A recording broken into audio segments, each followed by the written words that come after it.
ఓం గం గణపతియే నమ గం గణపతియే నమ ఓం గం గణపతియే నమ ఓం గం గణపతియే నమ ఓం గం గణపతియే నమ వక్రతుండ మహాకాయ కోటి సూర్య సమప్రభా నిర్విఘ్నం కురు మే దేవా సర్వకార్యజ్ఞ సర్వదా వక్రతుండ మహాకాయ కోటి సూర్య సమప్రభా నిర్విఘ్నం కురు మే దేవా సర్వకార్యజ్ఞ సర్వదా. గోపాదాను పుట్టిన పుత్రదేవతలారా, గురుషక్షి నందినే బోలు, కొన్ని గుణాలు అసాన్నే బోలు, 4 పాదములు 4 ఇంద్రియాలనే బోలు, కడుపు కైలాసాన్ని బోలు, బొడ్డు బెమ్మనే బోలు, ఎన్న ఆకాశాన్నే బోలు, పొళ్ళు పరమాత్మనే బోలు, నాలుక నారాయణమూర్తినే బోలు, తోక 90 నిధులు స్థానాన్నే బోలు, విష్ణుమూర్తి పొళ్ళు పరమాత్మనే బోలు, ముట్టు శ్రీ ఆంజనేయులే బోలు, నష్ట దష్టనే బోలు, కొమ్ములు హిమాలయ పర్వతాలనే బోలు, చెవులు శంకరుణ్ణే బోలు, నాలుక నారాయణమూర్తినే బోలు,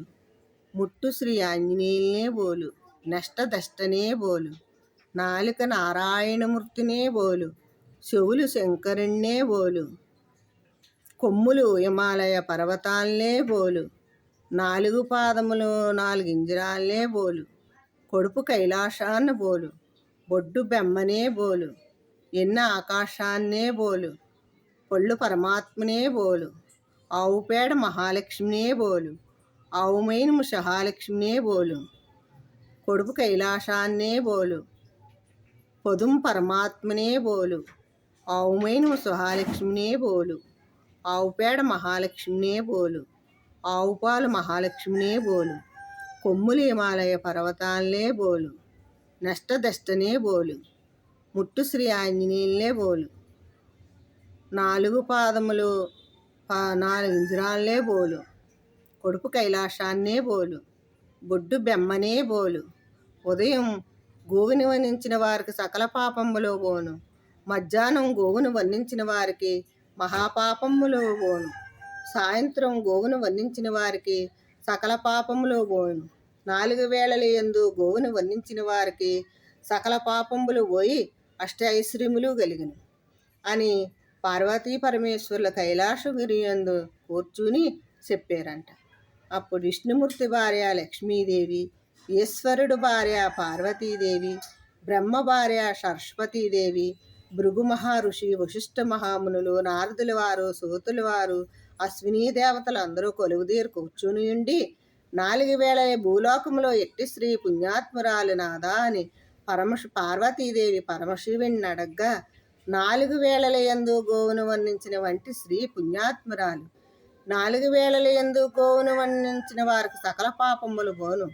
మధ్యాహ్నం గోవును వర్ణించిన వారికి మహాపాపములు బోను, సాయంత్రం గోవును వర్ణించిన వారికి సకల పాపములు బోను, 4 వేళల యందు గోవును వర్ణించిన వంటి శ్రీ వస్తుందయ్యా వస్తుంది, ఏలొస్తుంది ఎట్లొస్తుంది, నరకం మూయించండి, స్వర్గం దీయించండి, ముత్యాలు కళ్ళాపేసి రత్నాల వాహనం వేసి రత్నాల ముగ్గులు పెట్టి కూర్చోదేవి కూర్చో, భూలోకం నుండి గోవును వర్ణించిన వంటి శ్రీ వస్తుందయ్యా వస్తుంది, అదిగో నరకం మోయించి స్వర్గం దీయించి ముత్యాల వాహనాలతో రత్నాల కుర్చీలేసి కూర్చోదేవి కూర్చో, ఈ లోకాన్ని ఉంటావా ఆ లోకానికి వెళ్తావా, ఈ లోకాన్ని ఉంటే ఏముంది స్వామి, ఆ లోకాన్ని ఉంటే అష్టైశ్వర్యాలు చూస్తాం, సిరి సంపదలు చూస్తాం, పాడిని చూస్తాం, పంట చూస్తాం, అన్నీ చూస్తాం, సౌభాగ్యం ఇచ్చి సకల సంపదలు ఇచ్చి ఐదోతానం ఇచ్చి పిల్లా పాపలతో సిరి సంపదలతో తొలదూగు పెట్టి మళ్ళీ మీ బంగారు పాదపద్మాలను దర్శించుకునే మీ స్వర్గానికి సింహద్వారం ప్రసాదించి దేవా అని ఆ గోవును వర్ణించిన వంటి స్త్రీ కోరుకున్నదంట. అప్పుడు పార్వతీ పరమేశ్వరులు సిరినవ్వి నవ్వి, ఓ మాత, భూలోకంలో గోవు సేవ చేసుకో, నీకు అష్టైశ్వర్యాలు కలుగుతాయని దీవించి మళ్ళీ మరుజన్మ ఇచ్చి గోవును పూజించుకోమని చెప్పారు.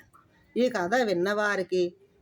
ఆలకించిన వారికి, చెప్పిన వారికి కూడా సకల ఐశ్వర్యాలు కలుగుతాయని బ్రహ్మ విష్ణు మహేశ్వరులు, పార్వతీ పరమేశ్వరులు, సరస్వతీదేవి, బ్రహ్మ విష్ణు మహేశ్వరులు అందరూ కూడా చెప్పారంట.